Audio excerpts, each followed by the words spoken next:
हम चॉकलेट खा लें। चॉकलेट तो केवल एक ही रखी हुई है बस फ्रिज में। तीनों बांट के खा लेंगे।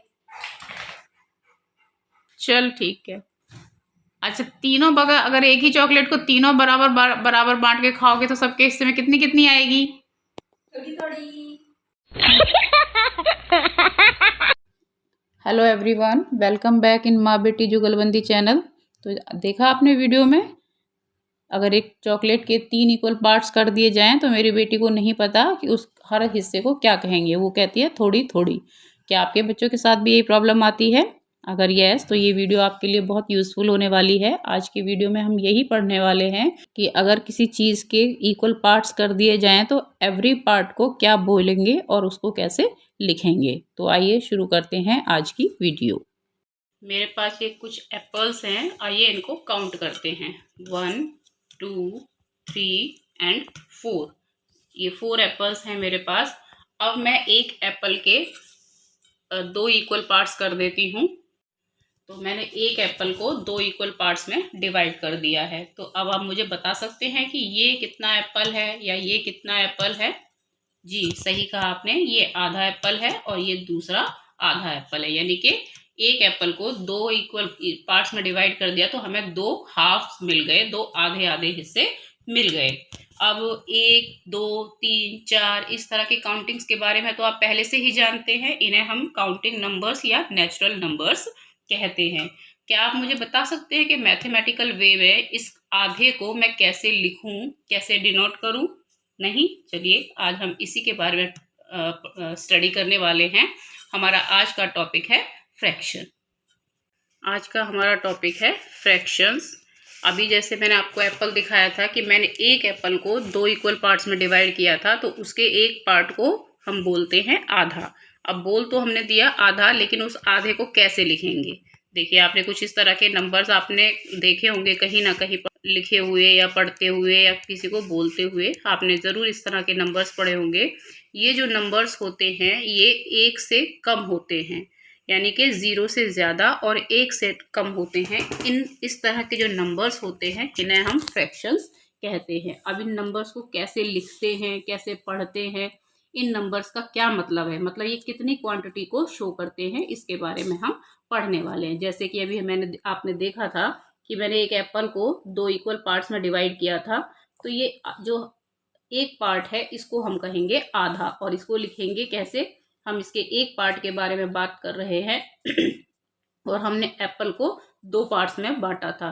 तो एक पार्ट के बारे में बात कर रहे हैं और 2 पार्ट में हमने इसको टोटल बांटा था। और हम इन दोनों नंबर्स को सेपरेट कर देते हैं एक ये स्ट्रेट लाइन के हॉरिजॉन्टल लाइन से, जिसको हम कहते हैं फ्रैक्शन बार।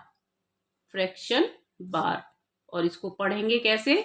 1/2 या फिर 1/2, इस तरह से हम इसको पढ़ते हैं।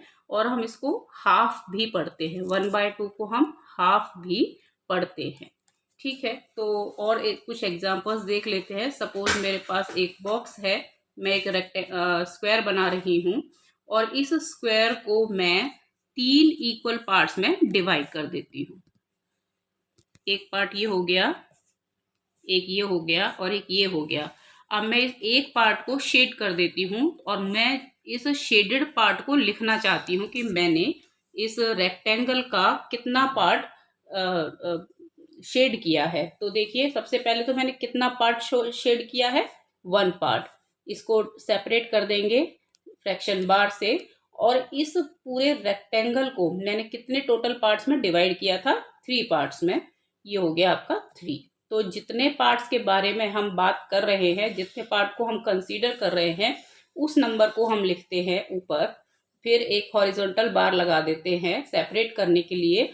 और जिस आइटम को हमने बांटा है इक्वल पार्ट्स में, टोटल कितने पार्ट्स में उसको बांटा है, उस नंबर को हम लिख देते हैं नीचे। और इस तरह से जो नंबर बनता है उसे हम कहते हैं फ्रैक्शन। एक्चुअली फ्रैक्शन एक लैटिन वर्ड है, फ्रैक्टियो, जिसका मतलब है ब्रेक टू ब्रेक, यानी कि तोड़ना। तो फ्रैक्शन वर्ड बना है तोड़ने से, यानी कि किसी भी हिस्से के हम इक्वल टुकड़े कर दें या उसके टुकड़े कर दें, तो हर टुकड़े के बारे में हम कैसे बात करेंगे, कैसे लिखेंगे, उसके बारे में होते हैं ये फ्रैक्शंस। अब definition of a fraction. A fraction can be a portion और section of any quantity out of a whole, यानी कि किसी एक चीज के अगर हम उसके पार्ट्स कर दें, उसका कोई पोर्शन कोई सेक्शन जिसके बारे में हमें बात करनी है। Where the whole can be any number, कोई एक नंबर हो सकता है, अ रीजन और एन एरिया, एक क्षेत्रफल हो सकता है, और कलेक्शन।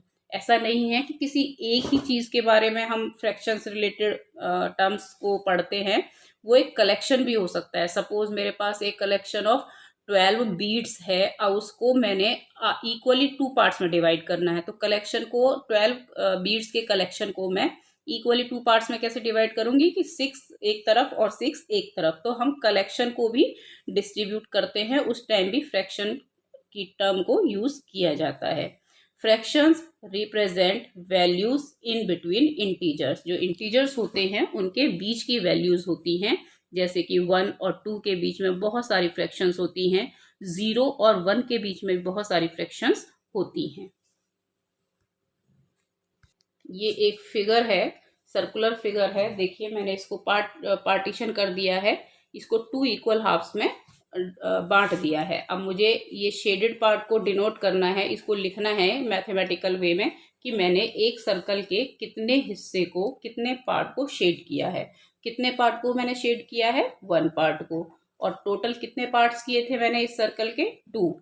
तो ये हो गया आपका आधा। इसको 1/2 को हम बोलते हैं आधा। अगर मान लीजिए मैंने इसके 4 पार्टीशंस कर दिए इक्वली 1 2 3 4, और मैंने इसके 3 पार्ट्स को शेड कर दिया। अब मैं शेडेड पोर्शन को लिखना चाहती हूँ, तो मैंने कितने पोर्शन को शेड किया है?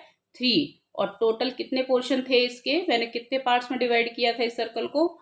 4 पार्ट्स में। तो इस तरह से लिखेंगे कि हमने 3 पार्ट्स को शेड किया है आउट ऑफ 4। 3/4 पार्ट मैंने इस सर्कल का शेड किया है। ये जो फ्रैक्शन है ये शेडेड पार्ट के लिए है।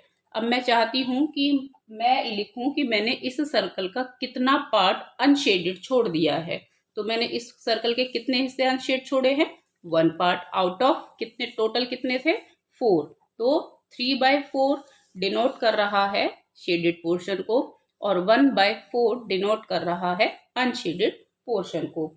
सपोज मेरे पास कोई एक ये फिगर है, और मैं इसको इक्वली 1 2 3 4 5 6 1 2 3 4 5 6 7 पार्ट्स में मैंने इसको डिवाइड कर दिया है।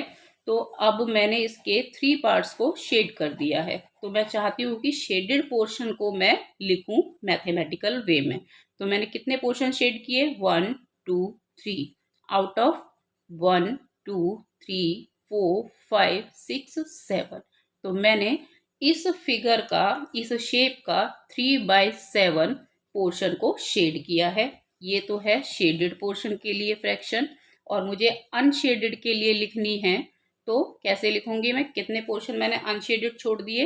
1 2 3 4 आउट ऑफ टोटल हमने 7 किए थे। तो शेडेड जो पोर्शन है वो है 3/7। 3 और ये जो बार है इसको बाय या ओवर पढ़ते हैं। 3/7 शेडेड पोर्शन, अनशेडेड पोर्शन 4/7। तो इस तरह की जो संख्याएं होती हैं, जो नंबर्स होते हैं, जो 0 से ज़्यादा होते हैं और 1 से कम होते हैं, उन नंबर्स को हम फ्रैक्शंस कहते हैं। उन्हें लिखने के लिए एक नंबर के ऊपर दूसरे नंबर को लिखा जाता है, और उन दोनों नंबर को सेपरेट करने के लिए हम एक हॉरिजॉन्टल बार यूज़ करते हैं, जिसे हम कहते हैं फ्रैक्शन बार, और उसको बाय या ओवर करके पढ़ते हैं। 1/4 1/4 3। तो आई होप कि आपको फ्रैक्शन समझ में आ गए होंगे। अगले वीडियोस में हम इन नंबर्स को, जो ऊपर नंबर लिखा है इसको क्या बोलते हैं, नीचे वाले नंबर को क्या बोलते हैं, कितने टाइप की फ्रैक्शंस होती हैं, इनके सब्ट्रैक्शन, एडिशन, ये सब हम आगे की वीडियोस में देखेंगे। Bye bye.